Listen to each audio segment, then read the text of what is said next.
கண்ணான கண்ணே உன் வாய் வார்த்தை நம்பி கல்யாண தீபம் ஏற்றினேன்.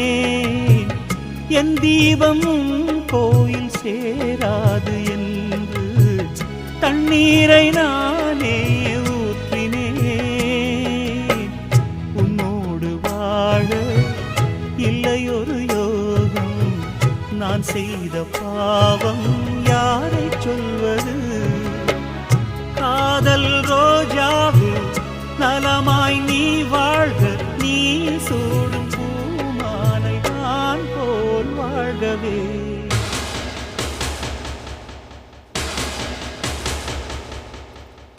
இளவே